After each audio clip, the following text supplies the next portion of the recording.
Salut, donc une vidéo là, parce que j'ai constaté certaines choses dans le monde des feed girls francophones en tout cas. Avant, on avait à peu près toujours le même type de profil, et maintenant on commence à avoir émergé des personnalités, on va les appeler comme ça, qui ont soit des particularités physiques ou des épreuves, elles ont vécu des épreuves, et ça peut jouer sur la motivation, soit elles ont des connaissances dans des domaines particuliers, des vraies connaissances médicales, sur la santé, j'en passe. Et donc ça change grandement de ce qu'on a pu connaître auparavant avec le feed girl traditionnel et qui pour moi étaient presque pas toutes mais la plupart comme des coquilles vides. Donc on va parler de ça. Alors, les feed girls en France en tout cas, qu'on peut suivre notamment plus sur Instagram qu'ailleurs, quand on interroge les gens, c'est quoi? C'est des nanas qui sont plutôt physiquement avantageuses. Certaines ne montrent pas forcément une évolution depuis le début où elles sont lancées jusqu'à maintenant. Profitent juste de leur plastique. Par exemple, elles ont pu être dans un domaine maquillage, tuto beauté, etc. Elles ont dit, tiens, le fitness, ça commence à monter. Allez, je vais commencer à aller là-dedans, histoire de me faire un peu de pognon. Donc ça en fait partie, il y a des gens qui sont comme ça. D'autres, elles se sont dit, tiens, elles avaient déjà un physique qui était plutôt pas mal. Elles se sont dit, bon, j'ai commencé le fitness. 2 mois après, tu les vois en train de donner des conseils sur Instagram et tout. Puis avec leur beauté, et puis les filles qui recherchaient de la motivation et les mecs qui recherchent de la beauté, leur compte monte à fond. Et ensuite, voilà, c'est soit tu as des nanas voilà, qui aiment vraiment le fitness, elles essaient d'apprendre, et tu les vois qui évoluent petit à petit, mais la plupart de celles que je vois, c'est des coquilles vides. Je vais pas donner de nom, mais j'en connais, moi, et tu vas voir la salle, elle fait n'importe quoi, tu te dis, mais c'est pas avec ça qu'elle s'est forgée ce physique, hein, tu vois, elle a une génétique de base. Avant de te mettre des plats, des superbes plats diététiques sur les réseaux, alors qu'en fait, tu les vois, tu les croises au restaurant, enfin, tu vois. Alors, je dis pas qu'elles sont toutes comme ça, mais en tout cas, pour moi, voilà, ce sont des gens que je ne trouve pas mon compte, je ne les suis pas. C'est juste des images en fait que peut donner de la motivation, hein. Moi personnellement, je recherche la sincérité. Parce que tous les profils qu'on découvre sur Instagram, par exemple, c'est vrai que ça se ressemble. Elles ont les mêmes sponsors, elles font les mêmes types de posts. Alors c'est vrai qu'elles voyagent, qu'elles font de belles photos, ça fait rêver. Et je comprends ça, c'est un côté motivation aussi, c'est sûr. Mais pour une personne qui veut vraiment apprendre les choses, euh, vraiment se transformer physiquement, avoir des petits conseils pratiques précis, il n'y a pas grand-chose en fait. Et elles peuvent s'orienter chez les mecs, mais c'est vrai que chez les mecs, ça va être des conseils purement musculation qui fonctionnent chez les femmes aussi, hein. Laura Aswerfit dans le podcast l'a dit, hein, elle est passée par là et elle se rend compte que c'est mieux pour progresser. Parce que c'est pareil, hein, quand elle donne des conseils, les gonzesses, musclez-vous les fessiers. Ça, c'est un thème qui revient souvent, les fessiers. Mais tu les vois, alors j'en ai vu une, ouais, tu te mets à quatre pattes et tu lèves la patte, je sais pas combien de fois, et ça va te faire un fessier de fou. Sauf que moi, je vois le chien de la voisine, Poppy. Tous les jours, il lève la patte, hein, et pourtant, il a pas le cul avec une Kardashian, hein, donc tu vois. Donc, non, il faut. Donc, en fait, elle cherche des conseils très précis par rapport à leur physiologie, leur particularité. Les femmes ont certaines spécificités qui peuvent influencer leur pratique du fitness. Et donc nous, à travers nos podcasts, par exemple, c'est ce qu'on va essayer de développer. On va essayer d'offrir aux pratiquants féminines désireuses d'avoir des connaissances sérieuses, d'avoir des réponses à leurs questions, et de savoir où chercher l'information. On va essayer voilà, de développer ça. Et il y aura d'autres invités à travers des podcasts spéciaux pour femmes. Mais bon. Et donc, j'ai découvert des personnalités. Et, euh, et c'est comme un booster, en fait. Tu vois, c'est un booster. Je ne sais pas si tu le sais, hein, mais un booster, il faut que tu choisisses en fonction de ce que tu veux booster. Tu vois, ça sert à ça l'étiquette derrière. Et puis ça sert à ça aussi les connaissances que tu peux avoir grâce à notamment notre site, mais il n'y a pas que nous. C'est-à-dire que tu vas prendre un booster, si tu veux booster ton énergie, bah, tu vas prendre un booster avec des ingrédients qui vont booster l'énergie. Si tu vas plus booster, je sais pas moi, l'endurance musculaire, c'est pareil. Si tu veux juste la congestion, etc. Et tu as certains boosters qui vont te booster 2 trucs à la fois, 3 trucs, enfin tu vois. Et ben là c'est pareil. Si je choisis, quand je regarde des comptes Instagram ou YouTube, eh bien, c'est parce que il y en a que je suis parce qu'il va me booster au niveau motivation, parce qu'on pense à se muscler, mais on pense pas souvent, c'est la danse, il faut renforcer, hein. Ça fait du bien de fois d'avoir de l'énergie positive, hein, donc à travers certains comptes. Euh, Après, j'en ai certains voilà, je vais suivre parce qu'ils ont des connaissances spécifiques dans un domaine que je ne maîtrise pas, donc c'est intéressant. Enfin voilà, donc on trouve toujours chaussure à son pied, comme on dit. Donc là, c'est des comptes que je vais vous présenter, que j'ai découvert récemment. Et alors, je ne suis pas tout ce qu'ils font, je n'adhère pas forcément à tout ce qu'ils font, mais au moins ils ont le mérite. Donc selon les cas, il y a la sincérité, il y a des connaissances spécifiques, ils proposent autre chose, et donc et puis à vous de me proposer d'autres comptes hein, dans les commentaires, parce que je suis sûr qu'il y en a plein qui existent mais qui ne sont pas mis en avant. Ils sont mis en avant, c'est toujours les mêmes. Tiens, petite anecdote. Ils vont te parler, par exemple, ils font toujours la même pub, tu vois, sur une marque de thé là. Et j'ai créé un compte bidon et je me suis fait passer pour une nana lambda qui n'y connaissait rien. C'est d'avoir des conseils par rapport à ces fameux produits détox. Et ben, elles n'y connaissent rien et je suis pas surpris parce que voilà, le fitness, c'est pas des vrais passionnés de fitness, elles n'y connaissent rien, elles ne font pas l'effort de chercher ce que provoque vraiment un tel ou tel complément. Non, la marque leur dit voici un contrat à partenariat, en échange d'un lien, machin, en échange de quelques photos, on vous propose ça, ça, ça. Ça ne va pas plus loin, ce sont des coquilles vides pour la plupart.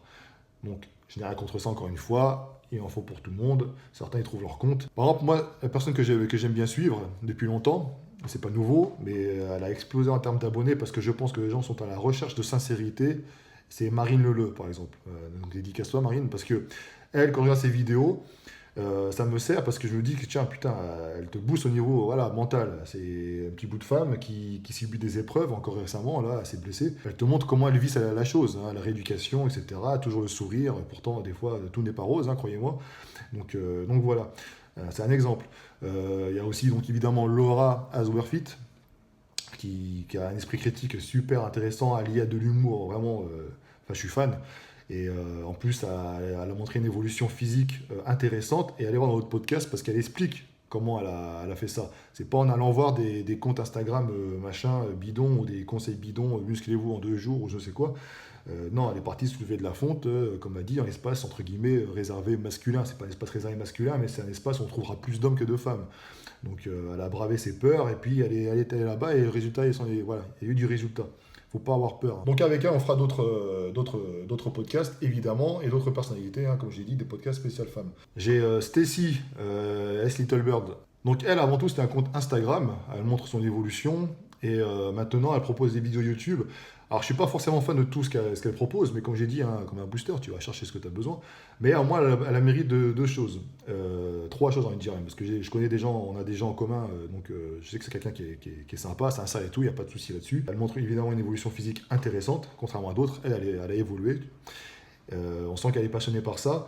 Mais par exemple, elle va proposer des thèmes axés, je sais pas, par exemple le rouleau de massage, des trucs voilà, qu'on n'a pas forcément l'habitude de voir dans des comptes fit girl.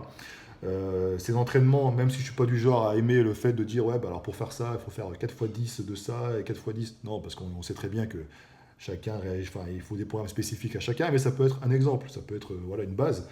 Mais au moins, elle travaille avec des poids libres. Elle fait du squat pour les fessiers. Voilà, elle va pas s'amuser à faire l'exercice sur un tapis. Tu lèves la patte. Donc voilà, donc pourquoi pas, allez la voir, hein, parce que je pense qu'elle mérite un peu plus d'abonnés. Une autre personnalité, alors c'est Chloé Lanchois. Elle, ça m'a fait vraiment du bien de voir ce con, je la connaissais pas du tout. Et elle a fait une vidéo justement sur le thé et le détox. Bah, t'as mis une balayette à tous ceux qui disaient que le thé c'était bon pour le détox. C'est pas n'importe qui, vous allez voir sur son site, il y a son cursus, etc. Ce n'est pas n'importe qui. Ce que j'ai bien aimé, c'est que, elle a brisé voilà, les pseudo-connaissances qu'on avait tous là-dessus.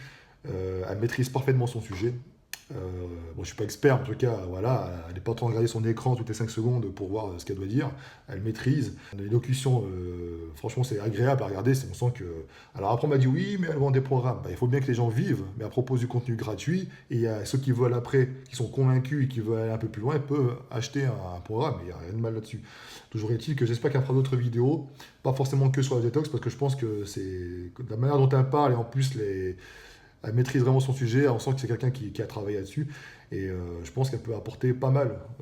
Parce que c'est vrai que les femmes, malgré tout, même si des hommes peuvent apporter beaucoup de connaissances, elles vont avoir tendance évidemment à suivre d'autres femmes. Donc n'hésitez pas à la suivre. Un autre compte, alors là, c'est plutôt. Voilà, j'aime bien les gens, comme je dis, qui expriment de la sincérité. C'est Julie, c'est une niçoise, donc une voisine. Et donc son pseudo, c'est 12 février. Vous avez peut-être dû la voir sur TF1, elle a fait une interview, il me semble que c'était sur TF1. Donc c'est une grande brûlée. Et à travers son compte, elle exprime justement son expérience par rapport à ça.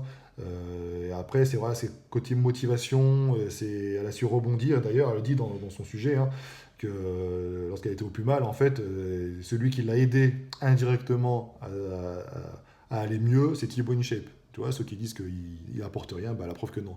Et donc, grâce à ça, au fitness, elle s'en est remise, elle évolue, elle partage tout ça sur son compte et sa joie de vivre. Et c'est ça, c'est important aussi. Donc voilà, elle va pas apporter des connaissances spécifiques, évidemment, elle va pas ça jouer coach, mais en tout cas, c'est intéressant aussi de suivre ce genre de personnes. La sincérité, ça manque beaucoup la sincérité, croyez-moi. Une autre personne aussi, elle pose pas forcément beaucoup, c'est Catherine Fitness. Elle est étudiante en médecine. Alors, petit aparté là-dessus. Souvent, dans les commentaires, pour que ce soit le doc ou Laura, ou peut-être même elle d'ailleurs, euh, on dit souvent, mais c'est pas parce qu'ils sont, ils sont médecins ou étudiants en médecine que ce qu'ils disent c'est forcément vrai, etc. Oui, mais en tout cas, ça change des gens qui viennent de nulle part et qui te disent des trucs, tu sais pas d'où ça sort, déjà, premièrement. Ensuite, ce sont des gens qui sont passionnés par le fitness. Donc, déjà, ils ont des connaissances super à nous en anatomie, physiologie, et j'en passe. Donc, ça, c'est un fait. Mais en plus de ça, s'ils sont passionnés de fitness, ils vont accentuer leur connaissance là-dessus, évidemment, pour le loisir. Hein. Par exemple, Catherine Fitness, je crois qu'elle s'oriente dans le médecine du sport, c'est ce qu'elle veut faire. Donc c'est très très intéressant de suivre justement ces personnalités-là. Et en plus de ça, de par leur cursus, ce sont des gens qui sont sensés et qui n'ont pas peur d'aller chercher l'information, de lire, d'étudier, confronter, etc., avant de valider les choses, de les tester sur eux. Enfin voilà. Donc c'est en ce sens-là que c'est intéressant de suivre ces gens-là, parce qu'au moins on sait que de par leurs études qui sont très très dures, ils n'ont pas peur justement de se retrousser les manches, tu vois. Pas comme certains qui attendent qu'on leur apporte tout sur un plateau. Eux, ils vont chercher l'information. Le doc, c'est ce qu'il fait aussi. Hein. Tout ce qu'il dit, ça n'y a pas que des connaissances qu'il a pu recevoir de par son cursus. Il lit à côté, il fait pas mal de choses. Donc elle, en fait, je trouvais son profil intéressant parce que c'est un problème qui touche aussi les hommes, mais je trouve que c'est de ce que je vois beaucoup plus les femmes. Ce sont les troubles comportementaux alimentaires. Les TAC, on appelait ça. Donc elle en a été victime et elle explique en fait, peut-être pas assez selon certains, mais en tout cas elle explique, voilà, elle témoigne par rapport à ça. Hein. Elle explique aussi, enfin, montre son évolution, qu'avant elle était un petit peu rondelette, etc. Elle est tombée dans certains travers. Et c'est des témoignages intéressants qui peuvent vous aider, parce que c'est sûr qu'à force de voir des photos retouchées sur Instagram et j'en passe, je comprends que certaines personnes puissent, c'est surtout si elles sont dans un état psychologique pas top, à ce moment-là, elles peuvent sombrer dans ce truc et donc être touchées par tout ce qui est anorexie, machin, enfin, tu vois, donc c'est intéressant de voir ces gens-là, c'est du concret, elles peuvent apporter quelque chose de positif pour ceux qui pourraient être victimes de ça, qui sont victimes de ça, et je pense qu'elle devrait voilà, faire plus de posts dans ce sens. Cette liste-là, c'est pas forcément de la publicité, c'est pour vous dire surtout qu'il existe voilà, ceux qui se plaignent qu'il n'y a pas assez de fit girl intéressantes, que c'est vraiment de la merde, etc. Non, c'est faux, parce que même celle qui était là avant, tout n'est pas acheté. Hein, il faut pas non plus. J'ai volontairement généralisé hein, pour vraiment différencier de ce qu'il y avait avant et de ce qui se passe maintenant. Il y a quelque chose d'autre qui émerge. Peut-être que ça va encourager ces filles-là, justement, qui sont en tête d'affiche, à se creuser un peu plus les ménages et à peut-être augmenter leurs connaissances pour proposer un contenu un peu plus enrichi. Ça serait tant mieux. Hein. Parce que tu sais, souvent ce qu'on dit, hein, entre guillemets, la concurrence, ça amène de bonnes choses aussi. Hein. Il y a pas mal de comptes intéressants, hommes ou femmes, qui méritent justement d'être découverts. Donc n'hésitez pas à partager dans les commentaires si vous en connaissez sûrement. Ensuite, petite pub pour mon coach. Parce que en fait, Patrick Costolani a une chaîne YouTube et il a fait une vidéo dernièrement sur le dopage, sur son expérience du dopage. Il parle de tout, hein, il est sans tabou, il est direct. Donc c'est comme moi. D'autres ont suivi après, hein, mais n'oubliez pas qui a commencé.